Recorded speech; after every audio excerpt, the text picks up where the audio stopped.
Hello, hello, everybody. Oh my gosh. So y'all know I'm an extrovert, but whenever I start doing a live, my nerves go crazy.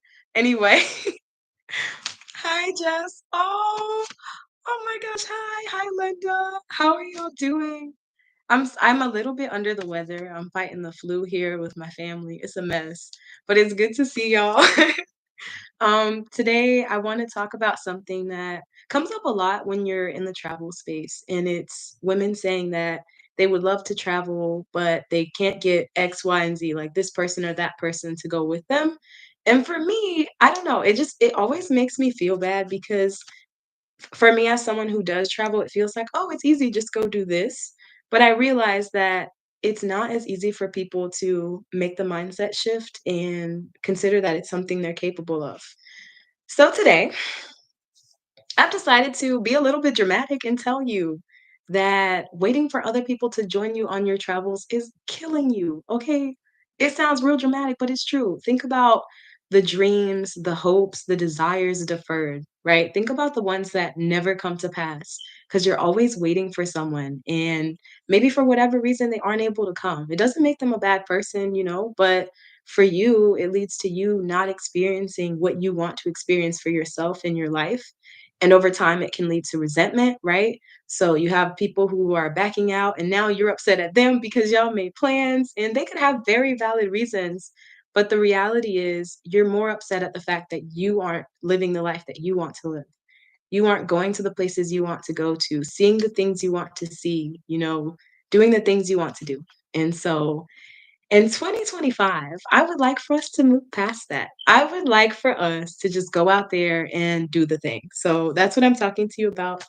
And I have some notes because, like I said, I get super nervous and forget everything. It's terrible. But anyway, so I just want to drive home the point that you are missing out on so many things that you might not even realize, right?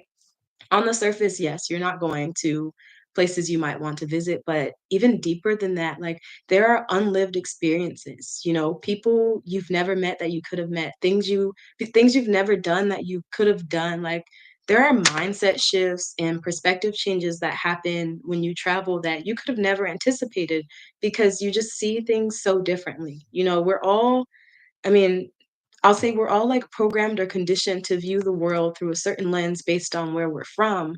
But when you step outside of that, when you go to other countries where the culture is different, you realize that nothing is wrong. It's just different. And you might even realize that some of the things that you've been taught since birth that you thought made all the sense because that's what everybody around you thought are things that now you're questioning, right? Like there's just so much growing that you can do as a person when you step outside of your comfort zone and go and explore what's out there. So we live in a great big world. So now let's get to the actionable things, right? Because nobody just wants to be lectured at and told what they're missing out on. So I also want to cover some ways that you can get started, right? If you're someone who's been wanting to travel outside of the United States, but you've been worried or fearful, let me give you some ideas that could maybe get you out the door. Okay? So the first thing is to plan your trip around a holiday or other major event. So there are many things like, for example, the first thing that comes to mind is Carnival, where, people have this cultural celebration. Around this specific time of the year, there are going to be tons of tourists and travelers in town. And that way, when you're out and about, you're almost guaranteed to meet people. And if you're, more of an extroverted person, it's easier to make those connections. So that's one way. Another thing that you could do is get into Facebook and WhatsApp groups for people in the city that you want to visit. This is crucial for me. So I personally prefer WhatsApp groups. WhatsApp is undefeated because it's right there. People get the notifications to their phone. And when I tell you if something's going down, somebody's going to tell you. And if you're the type of person that wants to go out, but you're like not necessarily as outgoing and you're not going to spark up random conversations with people, you could just linger in the chat, see what's going on, show up. And when I tell you it's all love, I experienced this in the Black expats and travelers in Medellin group, which it was amazing. So there's always something to do and you don't feel so alone. Like, when I tell you I landed I got to my hotel around midnight, and then that next morning, I was at brunch with a group of people and, like, made friends with people who I'm still in contact with today. Like, it's so much easier than you think it is. And also, it's a great way to establish connections on the ground before you even land, because that's a fear for a lot of women.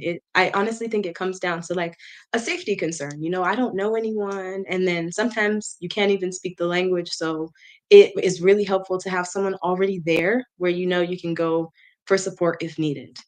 And then another option for the more introverted among us would be to join a group trip to travel solo together. This way you have it's an environment where you're going to engage with people, right? Like if you're all on this group trip together, there's going to be introductions, you're going to get to know people.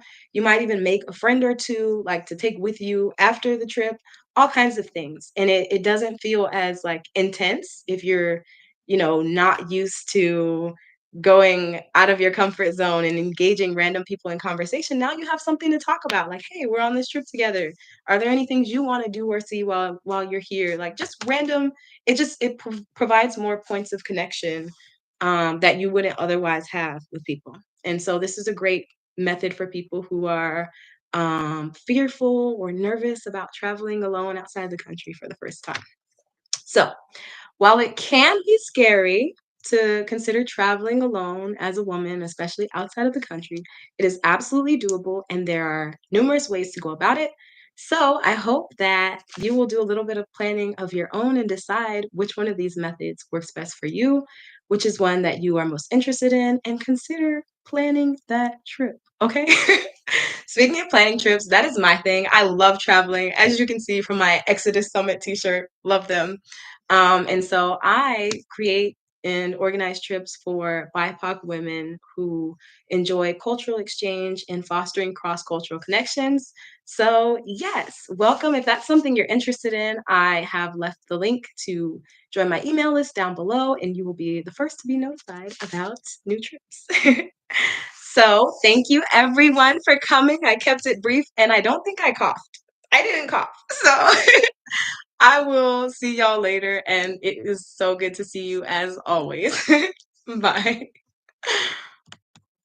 Oh, wait, I didn't end it. Bye.